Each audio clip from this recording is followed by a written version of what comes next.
Hi everyone. This is a special video because we are going to learn how to generate simulations of a motion that's very common in football matches. And right now it's happening in the World Cup, and I am confident that this year the Brazilian selection is going to be the champion. Before we start, I would like to show you already the simulation resulting from the code we are going to learn today. So this is an animation simulating a projectile motion when we neglect the air resistance. First, I'm going to show you how to generate the particle motion, and then how to insert the velocity vector, and finally how to use parametric in draw to generate the trajectory as the particle passes.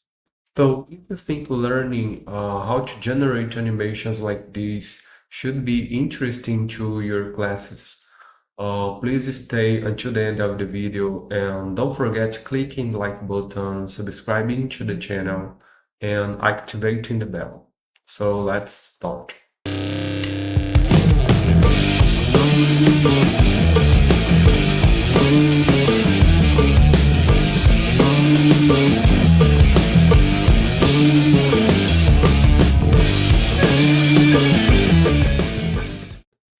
So let's start by defining the initial velocity and the angle that this velocity makes with the horizontal direction.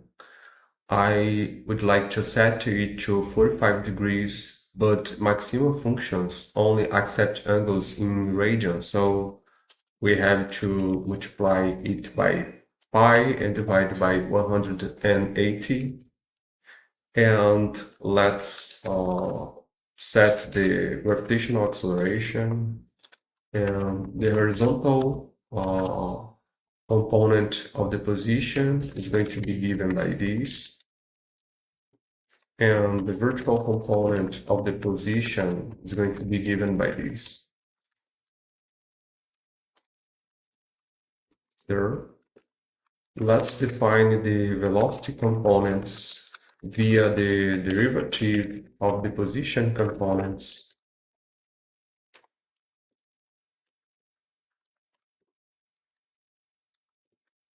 So that if we change the functions of the position components, then the velocity components are going to change accordingly.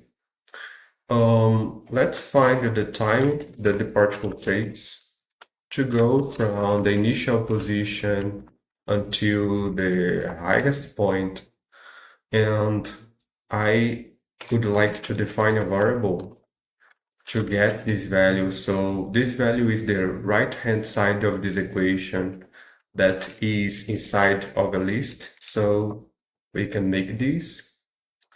The time of the motion is going to be twice T8p, and the maximum height is going to be the vertical component of the position when the time is T8p, and the horizontal range is going to be the horizontal component when the time is maximum.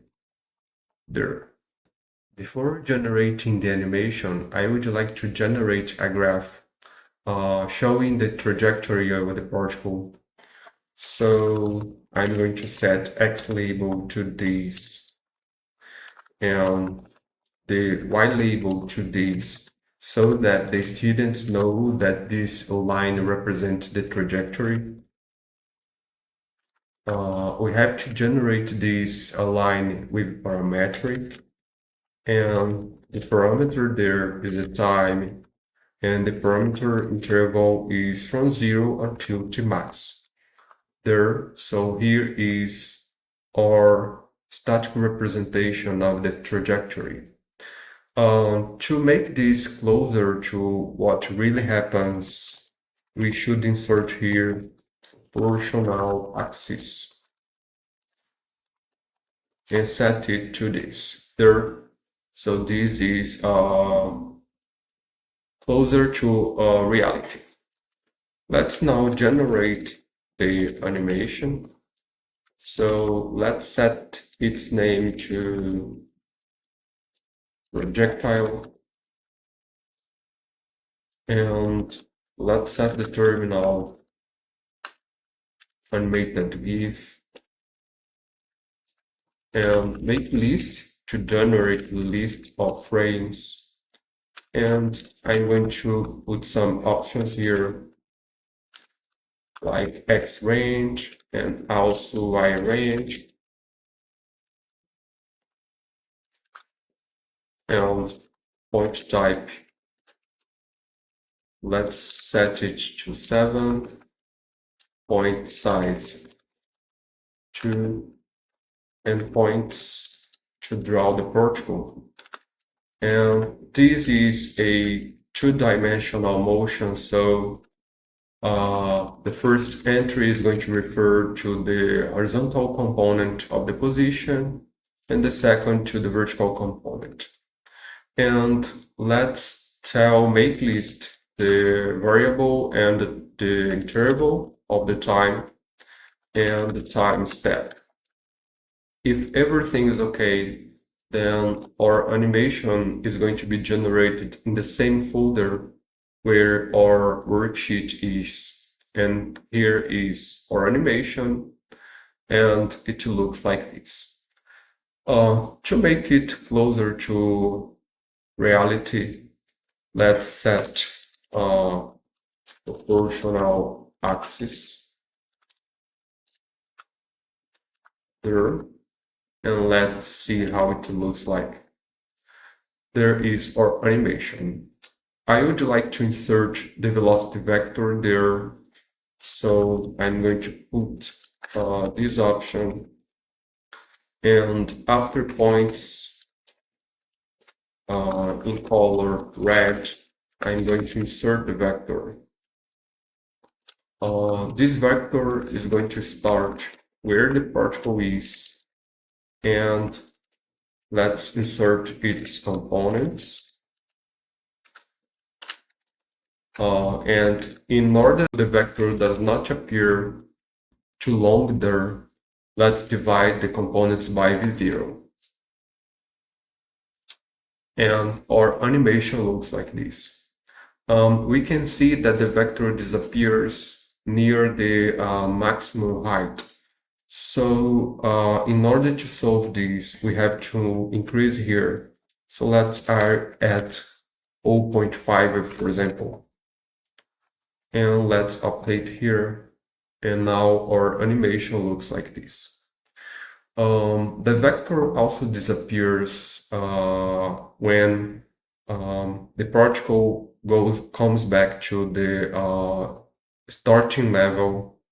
So to solve this, we have to increase here. So let's increase here by 1. And we have also to decrease the minimum value in Y range. Let's put -1. And let's see how our animation looks. So now we have this. We have lost the ground reference here. And in order to insert it, I'm going to put the option x-axis true here. And now we have this. Another thing that I would like to insert there is the trajectory of the particle. So let's set here line type to dots. And I would like also to change the color of the trajectory to black. And let's use the parametric. Just be careful here, because the variable in parametric has to be different of the variable in make list. So let's use TP, for example. And TP is going from 0 to Tmax. And let's update. And now our animation looks like this. Maybe the line is too thin, so I'm going to change the line width to 2. And also, I would like the trajectory to be drawn at the time the particle passes there. So I have to change Tmax here in parametric to T. And now our animation looks like this. There.